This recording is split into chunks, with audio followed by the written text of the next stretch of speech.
नमस्कार दर्शक बंधु जानिबा जंगल रे होउतिबा गोटे चाष विषय रे ता पुणी चिकेन टू भल रेट रे जाई थाए एई फसल रो बिक्री को तेणु या होलसेल प्राय 120 रु 200 टंका पर्यंत थाए या को कहती गियतुरडा तो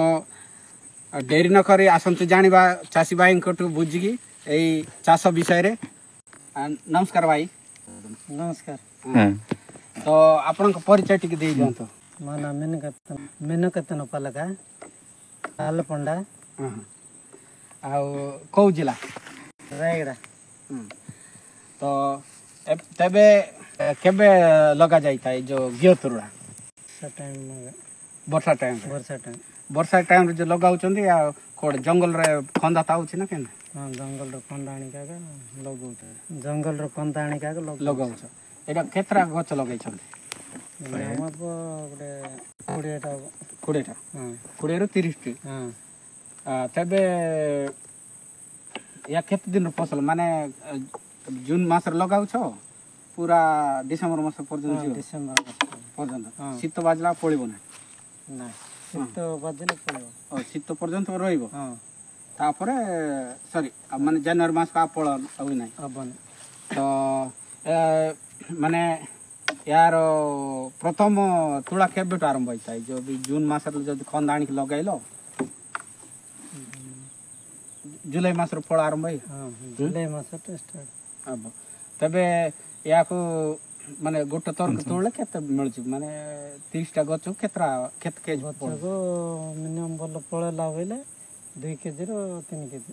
हां गोट गछ हां माने लास्ट पर्यंत ना गोट राउंड रो पळ ना गोट राउंड रे 3 केजी पळिबो गोटे गछ रे गछ।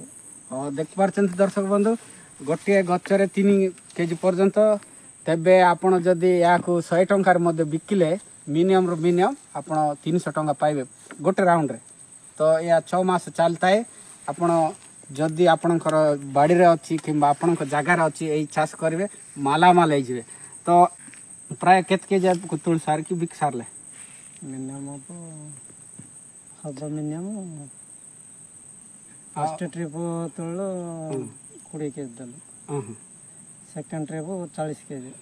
माने बड़ी जाउछि। हां दर्शक बंधु प्रथम तोलिले 20 केजी सेकंड टाइम मान केते दिन को तोल जंदी सप्ताह पर। हां सप्ताह को तोरे तार सेकंड सप्ताह बेल को 30 केजी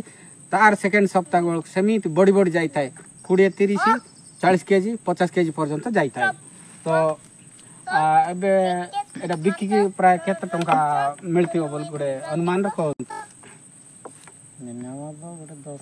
10 प्राय 10,000 टंका बिकिले माने 30 टी गछ देखछंत गछ माने केते अळप गछ अछि एतिरे बोल पैसा होइताय। तो आपण माने जदी एई चाष करबा चाहछंती एई चासी भाई मान कांटेक्ट नंबर मु डिस्क्रिप्शन रे देई देबी तो आपण सेटरू चेक करके बाइक को फोन करके बुझंतु एवं जानतु। तो या को जून मास रे संग्रह करी जंगल रो आनंती एवं लगांती एई देख पारछंती यार डंक केमिति माली थाए एवं यार फूल एमिति होई थाए। तो आपण माने या को लगेले जुलाई मास रे लगाइबे किंबा जून मास रे लगाई पारबे यार फल जुलाई रु आपण अगस्त मास मध्ये पाई पारबे एवं या को आपण अगस्त मास सेई 10 रु 12 दिन मध्ये रे फलटी बढाई जाई थाए तेणु आपण सेई अगस्त मास मध्ये रे आपण तोड़की बिक्री कर पारिबे। तेणु या को आपण दाड़ी की दाड़ी 3 फुट एवं गछ आपण 2 फुट रु 3 फुट मध्य लगाई पारबे। तो या को साधारण जे कोनसी रंजा साइज रे आपण रंजा कर पारबे जा कि देख पारचंते रंजा गुडा को पूरा छोट छोट डालरू रंजा करा जाइछि। आपण जदी या को बाउंस रंजा साइज रे करबे अति सहज हबो एवं 2 दाड़ी को आपण माने गोटे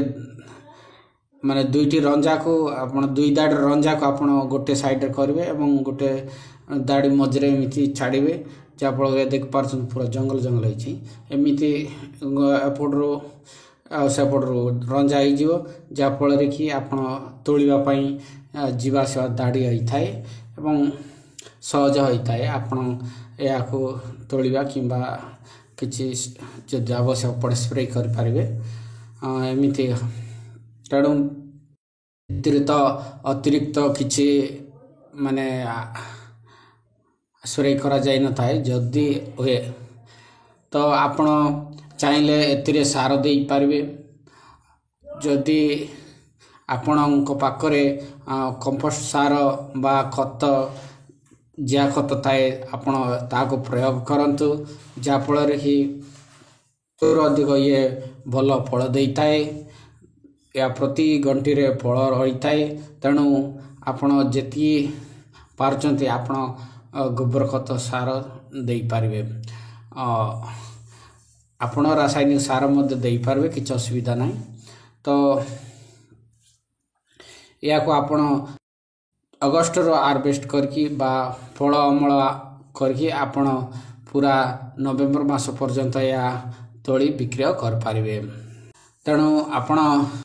या को जदि लगेबे भल रेट वर्ष सारा रही थाए तेणु यार चाहिदा मध्य भल रही थाए अधिकांश लोके या किणी खाती तो आमे जदि यही जंगली फसल को चाष करवा तो भल लाभवान हो पारिबा एमिति फसल आपण करचंती कि एवं देखिचंती कि कमेंट करने को भूलंतु नहीं चाषी भाई मान को एति माने इंफॉर्मेशन देइतिबारु चाषी भाई को धन्यवाद आज पाई एति नमस्कार एमिति गजब चाष विषय जानिबा पाई आपण चैनल को गोटे सब्सक्राइब कर दियंतो एवं वीडियो को गोटे लाइक कर दियंतो तो এই ভিডিওটি ଭଲ ଲାଗୁଛି ତେବେ ଆପଣଙ୍କ ସାଙ୍ଗସାଥି ମାନଙ୍କ ପାଖକୁ ସେୟାର କରନ୍ତୁ ଏବଂ ସେମାନେ ମଧ୍ୟ ଏହି ଚାଷ କରିକି ଭଲ ଲାଭବାନ